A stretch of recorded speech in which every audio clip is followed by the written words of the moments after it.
on the news. Title 42 was supposed to end today, but it didn't. A temporary extension is leaving everyone from officials to migrants in limbo. One of the reasons we face moments like this is because our political leadership does not sit down to work out, comprehensive reform. The president of Ukraine making a surprise visit to the U.S. said he won't be going back to his war-torn country empty-handed.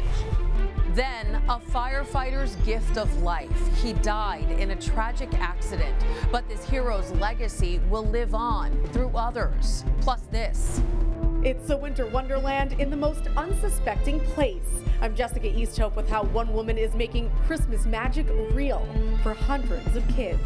It's kind of a ritual. I put it together. I have little pins of wood that I stick in, and it's kind of a fun thing that I do. And the miniature model that's making a big statement for Christmas, and it's on display at a Brooklyn parish for you to see. I'm Christine Persichetti. Currents News starts right now.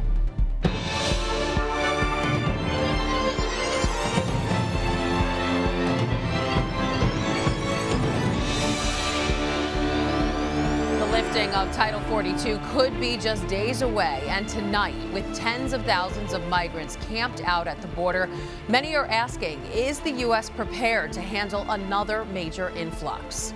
Title 42, which put limits on border crossings during the pandemic, was set to expire today. But on Monday, the Supreme Court extended the measure until it can hear complaints from border states. Meantime, the Biden administration that has been in favor of lifting Title 42 is now asking the court to extend it at least until after Christmas. So it's a wait-and-see scenario, one that's leaving everyone in limbo. Texas National Guard soldiers and state troopers constructed a nearly mile-long fence covered in razor wire along the Rio Grande on Tuesday, in the same spot where federal Border Patrol agents started processing thousands of migrants in the last week. On Monday, El Paso officials said National Guard soldiers would primarily focus on humanitarian efforts and with security of migrants who are already in the city, not with deterrent efforts. The state is preparing resources. They are relocating them to El Paso. They are not activated anything other than security. So at this time, it's for the what-ifs. El Paso County Judge Ricardo Samaniego calls the newly installed fence and razor wire a political stunt. Standing on the border and putting barbed wire and fences is not what we need. Texas Governor Greg Abbott has repeatedly criticized the Biden administration for not doing enough to secure the border. But the newly installed fence isn't stopping migrants. These images were captured just a few hours after the fence went up of a group of migrants crawling through the razor wire despite warnings from border agents. And who's got the keys to that? As the uncertainty of what will happen with Title 42 looms over this border city, local officials say they'll continue preparing as if the pandemic-era public health rule will be lifted. But those leading the humanitarian efforts, like Ruben Garcia, are frustrated. He runs the migrant shelter Annunciation House and has served migrants for more than 40 years in El Paso. Right now, the federal and the state government are fighting with each other. So they're not working together, they're fighting. One of the reasons we face moments like this is because our political leadership does not sit down to work out, comprehensive reform that takes into account the phenomena of refugees. As for that fence, the Texas Military Department says the National Guard didn't alert the Border Patrol or local officials that it would be built. While the preparations for the lifting of Title 42 are ongoing, border officials have moved more than 9,000 migrants out of El Paso over the last week. The agency says it transported 3,400 people through Title 42 expulsions to Mexico or ICE removal flights. 6,000 others were moved through other sectors. Now to the dangerous journey countless migrants are making for a chance to gain entry into the U.S. Rosa Flores spoke to one man who left Venezuela with his mother, only to watch her die. Brian and his mother left their native Venezuela full of dreams 3 months ago. He made it to South Texas after being processed by immigration authorities. She did not. What happened to your mother? He says they were traveling through the Darien Gap, a mountainous jungle between Colombia and Panama. He says that he was helping his mother cross and that she grabbed a branch and then she fell down a cliff and into the river. He says that he'll never forget the look in his mother's eyes. He is one of more than 300 migrants who are processed by Border Patrol and dropped off in Brownsville every day. Quite honestly, we're relieved that Title 42 has been extended. We were preparing for the worst. We were pretty almost already to capacity in some of our locations. In nearby McAllen, Texas, Border Patrol is dropping off about 450 migrants per day at this respite center, says the director, Sister Norma Pimentel. Pimentel is monitoring the anxiety that is growing across the river in Reynosa, Mexico, where there's an estimated 800 migrants in packed shelters and open-air camps, according to advocates. It's not safe to be in Mexico because of the fact that they're exposed to all the elements and exposed to all the dangers. The dangers that still haunt Brian after his mother's death. What did you see in her eyes? Miedo, tristeza. Fear, sadness. Brian says seeing his mother's photos is painful, especially this one. His mom is not in the photo. She took the picture days before she perished. That was Rosa Flores reporting. There's word tonight that Catholic churches in Texas will also open 2 additional shelters that can accommodate 1,000 people. There are weather concerns tied to the lifting of Title 42 and the transportation of migrants. Brutal winter storms followed by Arctic temperatures are expected in the coming days. Texas alone could see temperatures dip into the 20s. And further north, blizzard watches are in effect for parts of the Midwest. Temperatures in Minnesota could drop to -12 by Christmas. And in the Northeast, New York City will soon get some relief for the expected migrant influx. Federal lawmakers have granted $800 million in funding to cities that have been receiving migrants. According to sources, a substantial amount of that money will be for the Big Apple, where it will be used to expand shelter facilities. There are currently more than 20,000 migrants in the city's shelter system. The other big story, Ukrainian President Volodymir Zelensky made a surprise visit to the U.S. on Wednesday to meet with President Biden. The trip comes after 300 days of war with Russia. It was announced that $2 billion in additional security assistance is being sent to Ukraine. Ivan Rodriguez has details on that and what's at stake ahead of Zelensky's anticipated address to Congress tonight. It's good to have you back. I'm delighted you're able to make the trip to be here, and it's an honor to be by your side in the united defense against what is a brutal war being waged by Putin. In his first trip outside of Ukraine since the war started, President Volodymyr Zelensky is in Washington to rally support from his top international partner. For some, the trip sends an important message. I think it's extremely critical, and it's a very important event to have President Zelensky, a wartime leader, meeting with the president and then speaking to Congress. Over the last week, U.S. and Ukrainian officials planned the trip in secret. After arriving in Poland by train, Zelensky then flew aboard a U.S. military aircraft to Washington. I think it's a war fighting to protect democracies from the kind of aggression that Putin conducted against Ukraine. A key moment during the trip, President Biden is expected to announce $1.8 billion in additional security assistance, including Patriot air defense systems. This adds to the nearly $20 billion the U.S. has sent to Ukraine since the war began. Russia has warned about unspecified consequences if the U.S. provided Ukraine with Patriot missiles.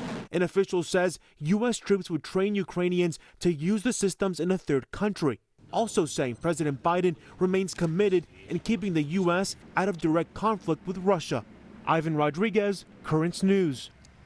As we await President Zelensky's message to Congress, Pope Francis sent his own message about the people of Ukraine. Questa festa di Dio che si fa bambino, pensiamo ai bambini ucraini. Quando li ho trovato qui, la maggioranza non riesce a sorridere. E quando un bambino perde la capacità di sorridere è grave. Questi bambini portano su di sé la tragedia di quella guerra. The message came during the Holy Father's general audience on Wednesday. Following his catechesis, the pontiff also met with the wife and son of a Ukrainian prisoner of war. They gave the Pope a 2023 calendar that featured terrifying images of destruction from the conflict. In Brooklyn, a fallen firefighter who made the ultimate sacrifice has given the gift of life to 5 people. Firefighter William Moon suffered a fatal head injury December 12th when he fell 20 feet inside his firehouse while preparing for a training exercise. According to Live On New York, a nonprofit organization that works on organ donations, Moon's family donated his heart, liver, lungs, and kidney. When he decided to donate his organs and we prayed, I said, now in death, he's still supporting his family and friends and co-workers. He was an inspiration. And now giving those organs to strangers to give new life is a testament to him and to his family, because, you know, you are your family, who you come from. Moon joined the FDNY in May of 2002 and spent nearly 20 years at a ladder company before transferring to Rescue 2 last January. William Moon's funeral will be held at St. Patrick's Roman Catholic Church. That's at 9 Clinton Avenue in Bayshore on December 29th at 11 a.m. One NYCHA resident is decking the halls quite literally. She is spreading cheer by covering the walls of her building with thousands of dollars worth of Christmas decorations. And as Jessica Easthope reports from East New York, it's all to bring attention to a good cause. When the elevator arrives at the 7th floor of the Penn Wortman houses in East New York, Merry Christmas! The door opens up to another world, a winter wonderland, an escape from reality into a place where Christmas magic comes alive. I put all these little things myself. Just like Santa, every year, Elizabeth Figueroa delivers for the hundreds who come to see her hallway.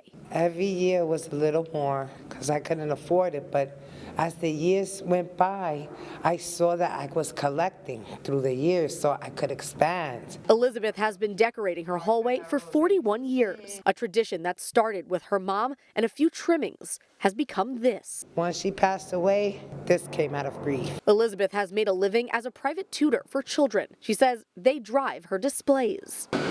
Over the years, she's poured more than $80,000 into the hallway. I need a piece of tape. And it's not Santa's elves who put all this up. We're good. Elizabeth and her husband Willie work all night to make it happen. This was my oldest piece. She takes on the walls and the doors, and Willie takes the ceiling. I actually had a little more. An enchanted forest of white branches that he picks, colors, and strings himself with fishing line to give the illusion they're floating. After a couple of seconds in here, they forget about the anger, they forget about the problems that they had before they came out the elevator. But as much as they've put in, they say they get back even more. Elizabeth had her first giveaway this year. She handed out 200 toys to the kids in her building. All we want to do is bring joy to the kids and stability and relief for the mothers. She says all the tinsel, lights, and sparkle can't distract from the true meaning of Christmas. It ain't about the toys, it ain't about the food, it's about him. As much work as it took to put all of this up, Elizabeth will soon be taking it all down. Her Christmas decorations will be packed away a few days after New Year's, but that's when she starts to think about her Valentine's Day display. In East New York, Jessica Easthope, Currents News. That is so cool. And we continue to deck the halls when we get back. The Bishop of Brooklyn will be heading to Santa's toy shop, making sure every child gets something special under the tree. Plus this. This is a nativity scene, but the bigger picture of Jesus' birth can actually look a lot smaller. I'm Jessica Easthope, and I'll show you what goes into creating a presepio like this one. And some more creative crushes, 100 of them from all over the world on display at the Vatican. Santa's toy shop is open, and his elves at Catholic Charities Brooklyn and Queens have been busy distributing toys to families in need. CCBQ expects to help some 2,000 families who are facing hardships this Christmas season. At the toy shop, parents are given the opportunity to pick out gifts for their children at no cost to them. If you missed out on shopping, don't worry, you can still make it this week. Bishop Robert Brennan will be helping Catholic Charities hand out some of those presents tomorrow. He'll be at Santa's Toy Shop in the gym at Our Lady of Mount Carmel in Astoria. That's Thursday, December 22nd. The shop will be open from 9:30 a.m. to 5 p.m. Any parents who would like to attend will need to RSVP. You can do that online at ccbq.org. While everyone loves giving and receiving gifts this time of year, it's also a time to focus on the reason for the season, the birth of Jesus Christ. One Brooklyn pastor does that with his Presepio. The Italian tradition provides a snapshot of the world around the manger where Jesus was born. As Jessica Easthope shows us, it's been a labor of love. I like working with my hands. I find it very helpful emotionally, psychologically. Father Tom Vassilotti is very careful when handling his Presepio. And we got a little cat here too. It's the Italian word for crib, used to refer to a nativity scene that's scaled out to show the world around the manger where Jesus was born. I'll just take it out. The manger in this Presepio, Father Tom built by hand. Every year, it's kind of a ritual. I put it together. I have little pins of wood that I stick in, and it's kind of a fun thing that I do. The history of the Presepio dates back 800 years to the first one, a live version put on by St. Francis of Assisi. It's a piece of church and Father Tom's own history. He's been adding to this one for more than a decade.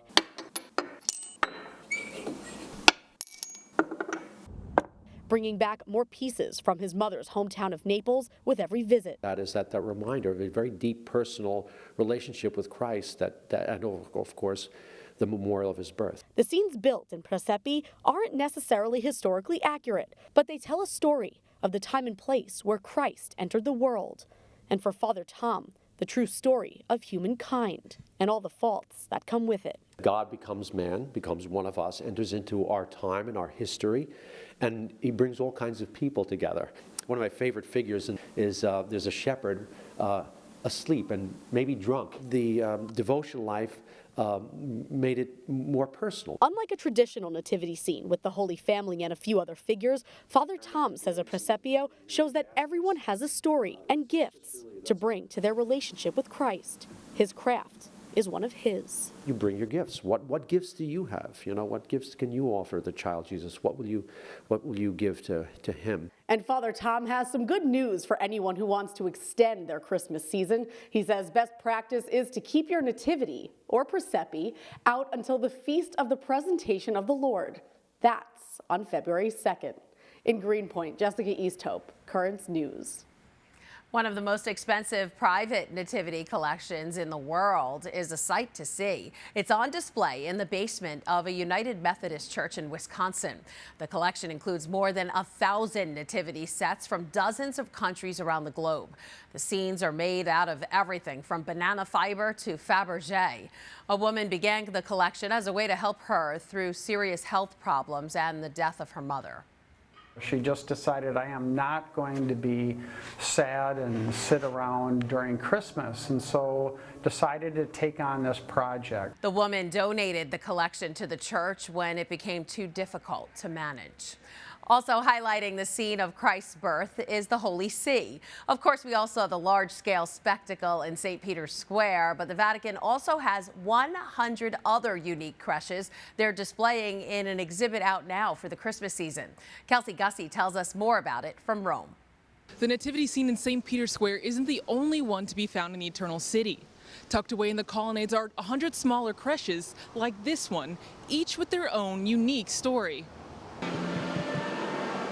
Some 130 creches make up the 5th edition of the exhibit, 100 Nativities in the Vatican. They come from Europe, Asia, and the Americas, and each share a different message for the Christmas season. Archbishop Fisichella heads the Vatican body that chooses the nativity scenes based on their design and what they symbolize. They sometimes represent current events. For example, this year, several creches come from Ukraine. The most important is not just to watch, but to remember what is the event that we are suffering around all the world, the war. One particularly touching scene comes from Zarvanitsia, Ukraine. It shows the nativity in the bombed city of Mariupol. For me, the most important thing is this one. We are not alone. We participate in one body and we are one world. The annual exhibit in Rome began in 1976 and continues to be a symbol of the true meaning of Christmas, caring for one another. These nativity scenes from around the world showcase the spirit of Christmas, adding over 100 reasons as to why Christmas in the Vatican is like nowhere else. In St. Peter's Square, Kelsey Gussie, Currents News. Still to come on Currents News, a Grinch tried to steal Christmas from a Virginia family until a Good Samaritan stepped in. And if he was a wise man, he would have known a camera was watching when he stole the baby Jesus. That story next.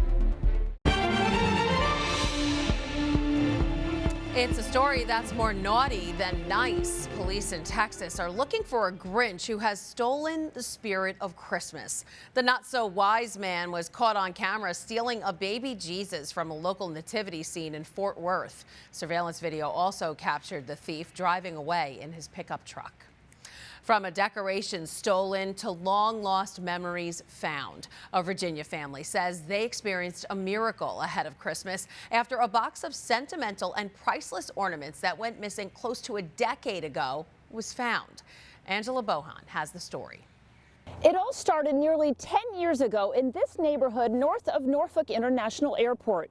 You see, the Pachilli family was in the process of moving to Richmond when their house here was burglarized. And among the stolen goods, a box of irreplaceable ornaments. It was almost like we knew, just wait and the angel will come back to us, kind of. Keeping the faith. Matt and Fran Pachilli are talking about a handmade angel from when Matt's parents were married.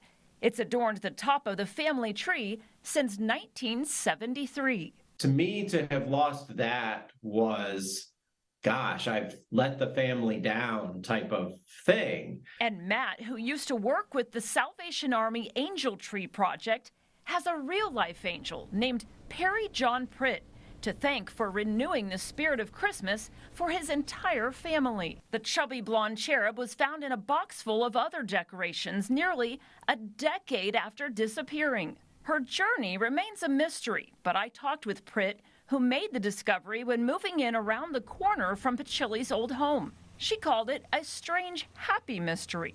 The family says their tree isn't the prettiest in town, but it's theirs, and it's now complete. So our tree's not going to look perfect, but it has memories, like it's our lives on there. That was Angela Bohan reporting. The box of ornaments brings the gift of Christmas past and Christmas future. The tradition will now continue with the couple's daughter, who rediscovered her baby's first Christmas ornament from 2012. How cool. And finally tonight, St. Nick has come knocking and signing, bringing joy to hundreds of deaf children in Maryland. Charles Graves is one of the few deaf Santas in the country who exclusively communicates in American Sign Language. Every year, he visits kids who are hearing impaired and receives their Christmas wish list. Graves calls meeting the children magical and hopes to inspire parents to learn sign language fluently. And that is Currents News. We're going on hiatus, but stay tuned. We have a series of Currents News specials scheduled through the new year. And then we'll be back with all the top headlines of the day on Tuesday, January 3rd. I'm Christine Persichetti. On behalf of all of us at Currents News, we wish you a very Merry Christmas and a happy and healthy New Year.